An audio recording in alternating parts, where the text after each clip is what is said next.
Soy Jorge Luis Paredes el espacio terapéutico Sanamos Juntos, un espacio para conversar sobre salud emocional, la salud mental, y nos acompaña en esta oportunidad un buen amigo y colega, Rubén Tai Goldín. Rubén es un psicólogo, psicoterapeuta muy reconocido, con más de 15 años en la actividad, en la práctica de casos de atención de pacientes.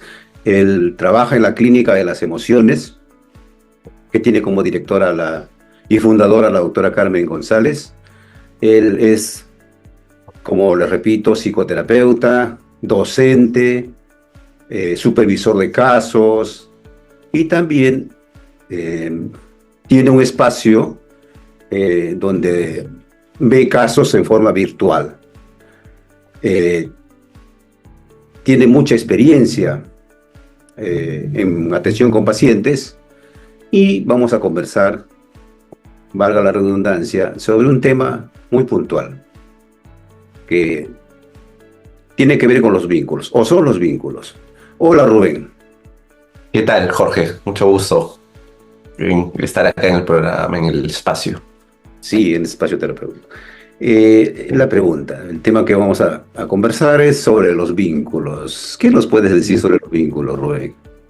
Sí, bueno, es una palabra que se utiliza mucho, ¿no? Últimamente, ¿no? En el sentido de vincularse, que tiene que ver con la interacción con los otros, ¿no? Con los otros que son diferentes a mí. O sea, todo vínculo implica y significa también un poco de renunciar, ¿no? Digamos, a mi espacio personal, porque tengo que entrar en contacto con el otro, o sea, alguien diferente a mí. Y ahí en este encuentro con el otro, muchas veces hay distorsiones, porque justamente no tengo esta posibilidad hay muchas personas que por ciertos déficits vinculares, por así decirlo, no pueden comunicar, ¿no? En una interacción mutua. Entonces es muy importante eso, porque estas, digamos, dificultades en los vínculos generan los problemas que vemos, ¿no? De pareja, en las familias, en realidad en todo nivel, ¿no? En la sociedad, ¿no? Es muy importante el tema de los vínculos. Creo que los terapeutas tenemos que también ser unas personas que nos capacitamos también en vincularnos, ¿no? En hacer teorías sobre el vínculo, entender cuando hay distorsiones sobre el vínculo con los demás, ¿no? Es muy importante.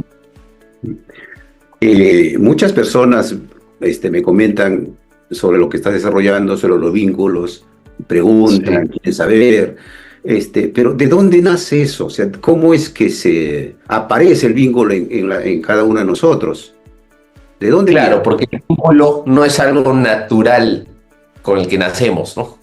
Si nosotros vemos al bebé, por ejemplo, al bebé no le importa el vínculo con la madre, por ejemplo, ¿no? Ya si vamos al origen, ¿no? Ujú.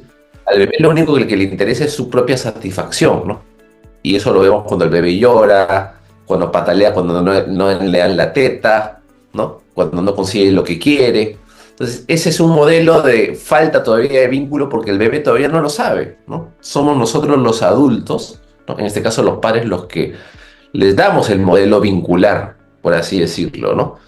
Entonces nosotros tenemos que, por ejemplo, es tan importante entender, mi bebé tiene hambre, quiero que lo carguen, ¿no? O sea, entender eso ya es como que entrar en interacción con el niño. El problema es que muchas veces no sabemos vincularnos desde esa etapa, ¿no? Y es ahí es cuando ocurren las llamadas fallas en vincularse, ¿no? Desde ahí viene.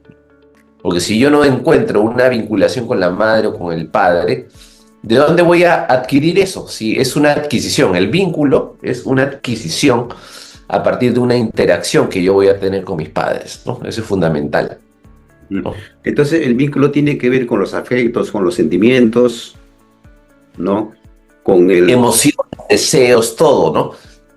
Mm, Expresión de sentimientos, no necesariamente expresiones de alegría, de fastidio, de molestia, ¿no? Y tener que saber que no soy solo yo. Frente a mí hay otra persona que es el diferente a mí, y tengo que tomarlo en cuenta. Esa es la clave del vínculo, ¿no? tomar en cuenta a la otra persona. Ujú. Has hablado de los vínculos y has mencionado a la madre. Sí. ¿Podríamos hablar de que ahí es donde aparece el primer vínculo con la mamá? Claro, porque el primer vínculo, como sabemos, el niño pasa de, digamos, encontrar a la mamá solamente como una satisfacción a encontrar a una mamá con la que juega, con la que interactúa. Obviamente también entra el padre, pero en primer momento está la madre, ¿no? Entonces en ese momento es como que la mamá tiene que darle un sentido a lo que va viviendo el niño. Entonces hay una interacción y esa interacción se da, por ejemplo, a través del juego, ¿no? Ese es un caso. Entonces Entonces hay que saber ese primer vínculo, cómo ha sido, ¿no? Y no es que haya pasado, que fue pasado, sino que esa dificultad en el vínculo que uno tiene con su madre, por ejemplo, se va a reflejar o se va a seguir en nuestro interior, ¿no? Así tengamos 20, 30, 40 años si no trabajamos eso. Ujú. Entonces ese primer vínculo que nos marca en nuestra historia de vida, ¿no? Ujú. Y eso lo Claro. llevamos siempre. Es una huella, pues no es una huella que es, digamos, se instala ya en nuestra forma de ser, ¿no? Eso que le llamamos, yo tengo una forma de ser, ¿no? Decimos.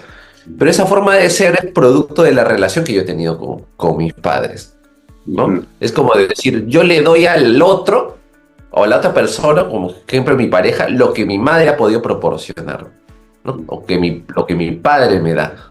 Entonces, la forma de ser tiene que ver con los vínculos que hemos recibido nosotros. Eso es muy importante. Has mencionado un primer vínculo. Estamos hablando de Sí, la mamá, ¿no? sí. Ahora, la madre es, bueno, la que trae al mundo, pero también podríamos hablar de una figura materna, quizá la persona que cría, si es que no, la madre no estuvo presente. Ahí tiene que ver eso también. Claro, obviamente cuando uno dice si no hay una madre, digamos, cariñosa, por lo menos estuvo la abuela, ¿no? Se puede Mm. decir, por lo menos, claro, es distinto, pero eso no va a negar que deje una huella la ausencia, ¿no? O cuando dices por lo menos es para compensar un poco, me parece, ¿no? Un Pero, poco, pero no es suficiente porque, como dice el dicho, madre solo hay una, ¿no? oh, mira, qué importante lo que dices. Quiere decir que ante una ausencia o por diferentes razones, puede ser por abandono, por fallecimiento, entonces ya queda marcado en ese niño, ¿no? En ese bebé. Por eso se dice que cuando el niño queda marcado, ese niño ya tiene algo de la madre que le marcó, ¿no? Es decir, si por ejemplo el niño ve a la madre furiosa con él, siempre, entonces eso le queda marcado, entonces ahora el niño es el furioso, porque ha grabado lo de la mamá en su interior. Eso es muy importante, por eso impacta tanto en nuestra personalidad la relación que tenemos con la mamá. Entonces esos primeros recuerdos quedan grabados también en el bebé, este, siempre. Ahora, también has mencionado, si hay un primer vínculo, quiere decir que hay otro vínculo. ¿Y de qué Claro, estaríamos hablando de ese otro vínculo? tenemos que ver que madre, como quien dice, la madre y el bebé nacen juntos, ¿no? Están como pegaditos, ¿no? Y eso es bueno hasta cierto momento, ¿no? Pero ya comienza, digamos, la dificultad si no está el tercero y ese es el padre, ¿no? Entonces ese es el factor separador, por así decirlo, en el sentido de que el padre tiene que intervenir, ¿no? Mm. Para separar al niño de su madre, no en el sentido negativo, ¿no? Sino en el sentido de que ya tiene que dejar la madre porque no puede estar enganchado, si no, no se desarrolla. Necesita ese otro que es el papá, ¿no? Entonces ahí encuentras, ¿no? Ese segundo nivel, digamos, ¿no? Diríamos, ¿no? El segundo piso, que es el vínculo con el padre que desprende al niño de su madre y a la niña también, ¿no? Mm. Ese es el otro proceso que va a completar, digamos, estos primeros años de vida. Mm. Mm. O sea, podríamos hablar entonces de un vínculo primario y un vínculo secundario, cuando aparece la figura del padre en el segundo tiempo. Claro, ahora hay dentro de eso hay un debate, ¿no? Porque es cierto que el padre aparece, digamos, en el momento cuando ya tiene que separarlo al niño de su madre, pero también es cierto que hay un padre que también ayuda a la maternidad, ¿no? Mm. Entonces hay un padre que entra en el vínculo primario cuando está chiquito el bebé, ¿no? Pero el vínculo secundario es cuando el niño crece, ¿no? Es cuando necesita ya de esa figura para ya madurar, ¿no? Claro, o sea, no es que no esté presente ese tercer, ¿no? Este, esa tercera persona o que vendría a ser el papá, ¿no? Entre ese Claro. triángulo mamá, papá, hijo, sino que la Sí. forma es diferente, no es directo, sino es a través de la mamá, la figura del papá. Pero para el bebé todavía no es muy significativo. Hasta que llega la figura más relevante justamente cuando el niño va creciendo, ¿no? Cuando tiene ya alrededor 2 o 3 años, Dos o uno tres va años. dándote cuenta que ya el niño, por eso ese proceso no es exacto, pero ya entre 2 y 3 años ya el niño comienza a ver que hay un otro que es el papá, ¿no? Mm. Y que es muy importante, como dices, ¿no? Para Claro, ¿Y por qué es importante? ¿Puedes desarrollarnos un poco más esto? claro. Porque si nos damos cuenta, muchas veces la madre es como fuente de satisfacción, ¿no? Fuente de apego. Entonces, si nos quedamos mucho en esa satisfacción, no conectamos con una realidad. Entonces, el padre viene a impedir la satisfacción inmediata de las cosas también, Mm. ¿no? Por eso están las normas, las reglas, el juego que hace el padre, la firmeza, la explicación de las cosas, ¿no? Entonces ve a alguien que le impide la satisfacción inmediata también, ¿no? Cuando la madre, es como que cuando la madre no lo puede hacer, Ujú. ¿no? Cuando dices satisfacción inmediata con la mamá porque están unidos o pegados, Mm. satisfacción tiene que ver con alegría, placer, o también con el displacer? ¿Cómo podríamos? Claro, hay una satisfacción, lo que pasa es que siempre la satisfacción está unida a una sensación placentera o displacentera, ¿no?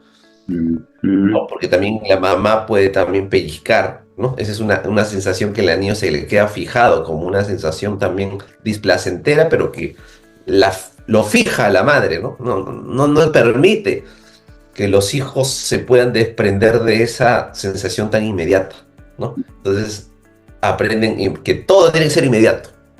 Entonces el padre viene a ser como quien dice la frustración sana, ¿no? La frustración sana y como dices, aparece ya digamos, con una participación más importante de entre 2 o 3 años, que ya hay una relación directa entonces entre el padre y el bebé. Claro, porque ya es muy importante que en un momento el niño vea al padre desde el discurso de la mamá, ¿no? Ujú. Pero ya cuando se aparece el otro, ya es otro discurso, no es el que repite a la mamá. Por eso es tan importante que el papá no va a seguir lo que le dice la mamá, sino no hay padre, ¿no? Es un padre que se muestra como individualizado, ¿no? Diferente, con iniciativa, ¿no? Ese es el padre real, digamos, Mm, mm. ¿no? No es una consecución de la madre, sino es un otro. Es un otro, no puede seguir en la mente de la madre, ¿no? Si el hombre es como que, no sé, parece como el que es mandado por la esposa, entonces no hay el padre real, porque el padre tiene que tener una situación más real, más de su iniciativa, más de su esencia, distinta. Entonces, puede haber los padres físicamente, pero Sí. también puede no funcionar eso que tú me estás mencionando, ¿no? El tercero. Claro, porque la terceridad o el tercero también habría que ver la historia de los padres, ¿no? Porque hay Mm, padres que a la vez no han tenido esta relación, ¿no? Que mm, hemos visto más desarrollada, entonces no tienen de dónde, ¿no? Es como los ingredientes, ¿no? Yo hago una torta de calidad con ingredientes, ¿no? De calidad, pero cuando no le he tenido esos insumos, entonces es complicado que voy a nada nace de la nada, ¿no? mm. Ahí es que tenemos que intervenir nosotros los psicoterapeutas. Sí, vamos a llegar a eso. ¿Y qué sucede cuando, o sea, entonces puede haber algún tipo de problema muy, muy delicado si es que no se produce ese pase a esa terceridad, ¿no? Claro. O al segundo vínculo? ¿Y qué tipo de problemas puede pasar Claro. con Porque ya eso? hemos visto la satisfacción inmediata, ¿no? Entonces la satisfacción inmediata no es, digamos, una sensación de alegría, porque la alegría es el vínculo, ¿no? De tener Ujú. a un otro que se relacione. Entonces, cuando no hay algo en eso, yo me pongo a pensar en esas personas que solo piensan en su propia satisfacción. donde estamos en el tema de adicciones, ¿no? ¿No? En el tema de videojuegos, ¿no? Hay muchas alteraciones que tienen que ver con esas fallas en la función del padre, digamos, ¿no? Cuando mencionas adicciones o videojuegos, es como continuar con ese primer vínculo con la mamá. Claro, que es una Llamamos- satisfacción padre-hijo, ¿no? Donde no hay, ¿no? Un otro, que es el padre, porque también o sea, no podemos olvidar que si no hay padre para el hijo, tampoco hay esposo para la esposa, ¿no? entonces, es como que la mamá serían o sea, el apego con la mamá, ya, bueno, llamo el término apego, o el pegosteo, o el estar pegado, es en los videojuegos estaría la presencia de esa madre. ¿Cómo sería Sí, la presencia de la madre en sentidos satisfactorios, no es una madre ni siquiera como una otra que interactúa contigo, no es alguien que, por ejemplo, ha estado muy prendida del niño porque no hay nadie más, o una mujer que se siente solas con una pareja fría, ¿no? Entonces todos los instintos, los impulsos van a ser dirigidos hacia el hijo, ¿no? Entonces es como si el hijo recibiera una descarga de satisfacciones de la propia mamá. Entonces eso hace que el niño pues esté muy movido por esa relación con la madre, entonces no está calmado, ¿no? Y entonces él, ya, digamos, cuando ya crece, lo va a calmar, o entre comillas, en los juegos. Claro, entre comillas que lo calma, pero también repite, o sea, ¿no? O parece Claro, que calma, pero es como que repitiera, ¿no? Esa sensación, ¿no? Placentera con la mamá y no hay más cosas en la realidad que eso. inmediata, ¿no? Inmediato, entonces ya la realidad no se vive, entonces no solamente es que calman en apariencia, sino que repiten las mismas sensaciones con la madre, pero a través del videojuego, ¿no? Es como una energía que hay, ¿no? Con esa energía intensa de la madre con el hijo todo el tiempo, entonces eso quiere el niño volver a sentirlo, o el adolescente, por ejemplo, ¿no? Podríamos decir que todos los tipos de adicciones, ¿no? Tiene que ver con algo que no se logró desarrollar en el primer vínculo, no logró pasar al segundo vínculo, algo así, Rubén. Claro, porque cuando no pasas al segundo vínculo, lo que se llama la madre voraz, ¿no? La madre devora al hijo porque no encuentra, ya no hay alguien con quien relacionarse, ¿no? ¿No? Entonces ahí vienen las dificultades. Entonces el niño se siente ya que es parte de la mamá, ¿no? Es como, de ahí viene el origen, digamos, de todas las adicciones, ¿no? Yo soy parte de algo que me satisface y no veo más. Mira, qué importante lo que nos estás compartiendo, Rubén, porque podríamos entonces entender de dónde vendrían las adicciones, dónde estaría, ¿no? Claro que cada uno tiene una propia historia, pero habría que ver eso. Todas las adicciones que tienen que ver con las dependencias, entonces, ¿no? Con dependencias, con falta del principio de realidad, ¿no? Eso es notorio en el adicto. Puede perder 5.000 soles el adicto porque no tiene realidad, no se ha dado cuenta de la realidad que es lo que está provocando, ¿no? Podríamos también hablar de esas adicciones que me dices, también a la relación con la pareja. Claro, para que haya, eso es otro tema, para que haya construcción vincular de pareja, ¿no? Tenemos que haber tenido este proceso, ¿no? Que le llamaríamos el proceso de individuación, ¿no? De hacernos persona, ¿no? El niño chiquito no es persona en el sentido exacto porque tiene que desarrollarse, ¿no? Entonces en pareja yo no puedo tener ingrediente pareja por más que tenga 20, 30 años si no he tenido desarrollo, ¿no? Entonces podemos decir que son parejas en nivel formal, pero a nivel de vínculo real vemos que no hay esa construcción de pareja. Pero también se podría desplazar a la pareja, así como a los juegos. También lo que pasa es que, claro, el desplazamiento a la pareja, digamos, es cuando uno tiene una relación, también se puede dar, ¿no? O sea, muchas parejas, por ejemplo, puede ser doble. Me desplazo a la pareja y a la vez en los videojuegos, por eso hay hombres que están pegados a su enamorada, ¿no? Pero a la vez siguen jugando videojuegos, ¿no? O sea, es casi más de lo mismo. Solo que aquí hay que tener dos. Una cosa es el desplazamiento, ¿no? Donde yo coloco esto que tengo con mi mamá, estoy ahí prendido en mi mamá y lo pongo en el videojuego. O en la pornografía incluso también, ¿no? O sea, y otra es cuando ese es desplazarlo hacia un objeto, ¿no? Y otro mecanismo es donde yo le transfiero de persona a persona de mi madre, ahora busco a mi pareja como una madre, ¿no? Entonces son dos mecanismos que hacemos. Desplazo y le transfiero emociones que vienen de la mamá a la pareja, como si fuera mi propia madre. Y si hablamos de las emociones y los sentimientos, que tiene que ver con los vínculos, el primer vínculo que estamos conversando ahora, me he centrado en eso, el primer vínculo que es muy importante, podríamos dar varias secuencias para poder desarrollar, porque esto es muy amplio, pero me voy a centrar en esto. Entonces, si hablamos de sentimientos y de emociones, ¿cómo estaría entonces, o cómo se manifestaría estos sentimientos y emociones cuando se quedó en el primer vínculo? Sí. ¿Qué hay ahí? Habría que ver... ¿Cómo sería la pareja? Claro, o sea, habría que ver, digamos, bien difícil que haya unos sentimientos, porque para que haya sentimientos tiene que haber una evolución y una preocupación por el otro, ¿no? ¿Entiendes? O que no es yo quiero que me quieran, no, sino que yo tengo que reconocer a mi pareja, ¿no? Entonces se dan las relaciones de beneficio mutuo, ¿no?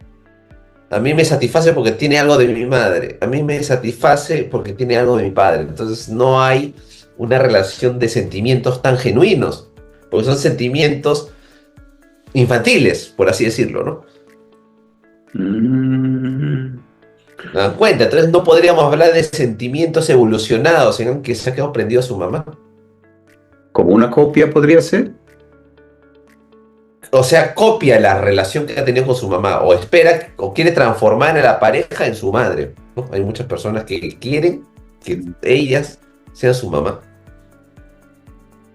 ¿Ves? Las emociones genuinas no hay mucho, por eso se dice, las personas que tienen una patología grave no podemos hablar que tengan emociones o deseos genuinos, porque están copiados a lo que han tenido ahí en esos primeros años. ¿No? O sea, es decir, el aspecto genuino del sentimiento, ¿no? Como no se hace genuino porque para que haya autenticidad en las emociones tengo que haber pasado todo este proceso. ¿No? Y haber llegado, ¿no?, al segundo vínculo, ¿no? Haber pasado esto, ¿no? Y pasar inclusive el segundo vínculo para que sea... Claro, que ahí hay otro tema del reconocimiento a la autoridad también, ¿no? Es decir, yo no puedo traspasar y meterme ahí en el vínculo entre mis padres. Yo reconozco la autoridad, ¿no?, que son mis papás, y ahí no me pongo, ¿no? Entonces, eso es lo que hace avanzar también no solamente es el afecto, el juego, sino el reconocimiento a un otro que no puedo traspasarlo porque él es el padre, ¿no? Los límites, ¿no? Los límites, esas normas incorporadas, no hay un reconocimiento al padre, digamos, ¿no? Sé y he visto, Rubén, y también sigo tus casos que desarrollas en forma virtual, ¿no? Que lo vienes haciendo hace mucho tiempo. Y entonces veo que desarrollas casos. Entonces, una mirada psicoterapéutica, pero también veo que empleas mucho el término mundo interno, inconsciente. Sí. ¿Qué tiene que ver esto? Claro, porque nuestra conducta no es vaciada, por así decirlo. No existe que yo actúo por conducta, sino que mi conducta está motivada por algo interno que yo tengo, pero que a veces desconozco, ¿no? Muchas veces desconocemos cosas de nosotros. A eso que desconocemos se llaman motivaciones inconscientes, ¿no? O deseos inconscientes, o sentimientos inconscientes, que no los detecto, ¿no?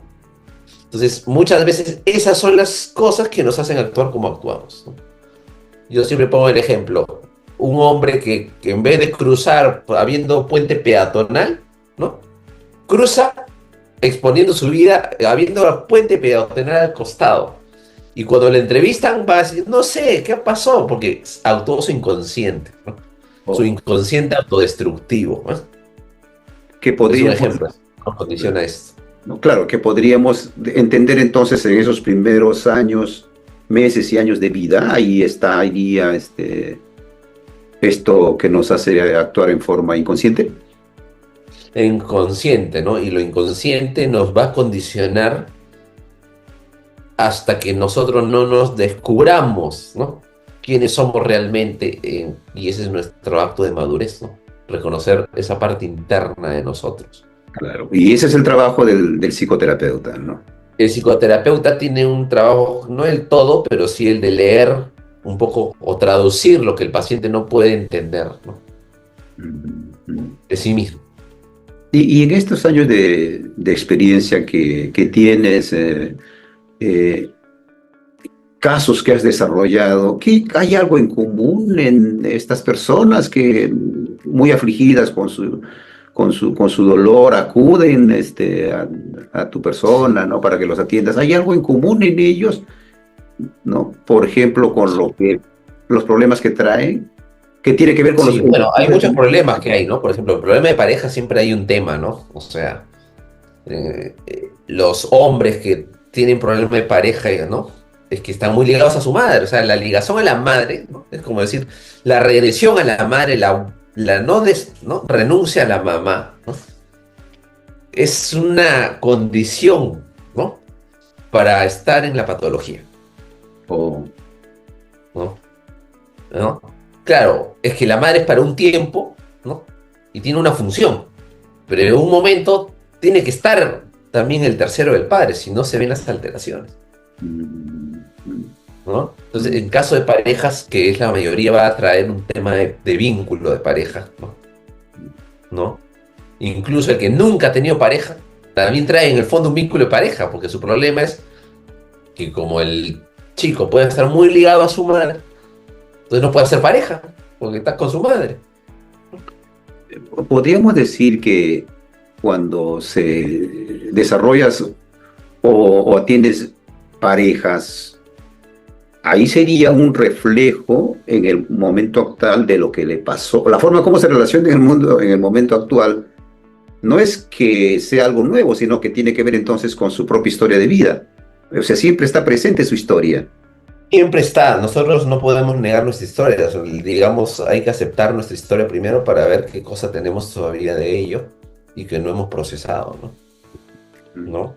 Es como digerir, ¿no? Como digerir las emociones, es como digerimos el alimento. Hay emociones que no hemos digerido, que no hemos procesado, y eso nos hace actuar como actuamos, ¿no?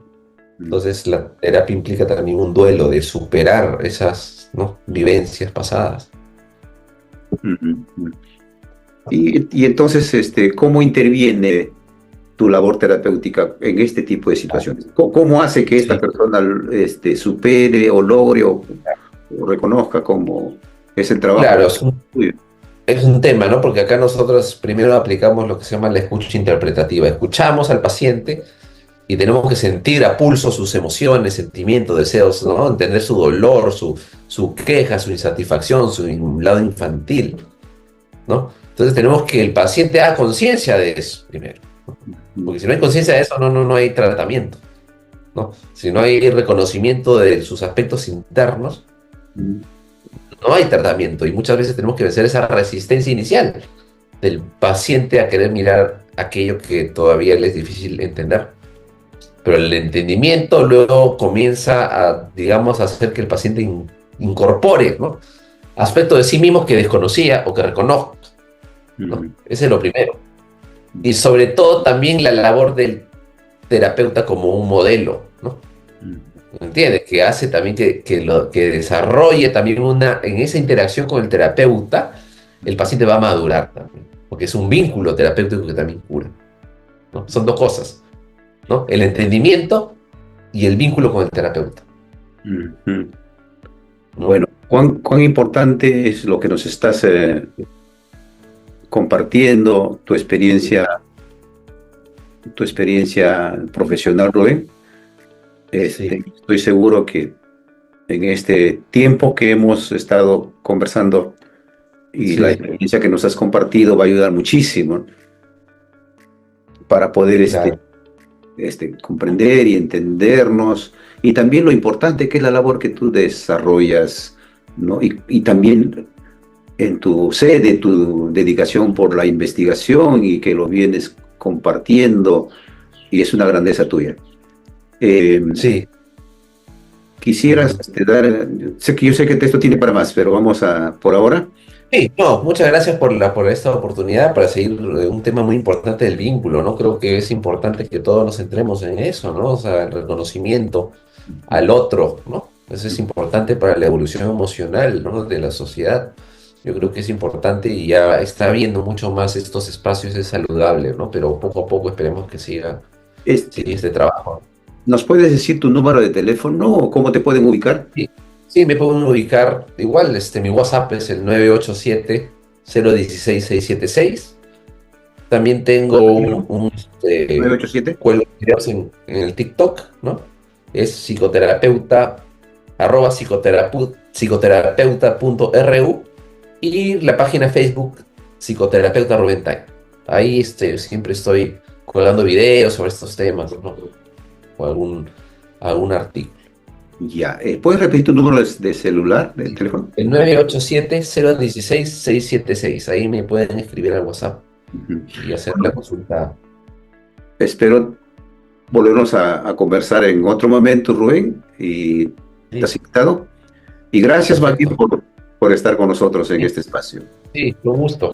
Ahí estamos para la próxima entonces, Jorge. Un abrazo, Rubén. Cuídate. Gracias. Nos vemos. Chao. Gracias.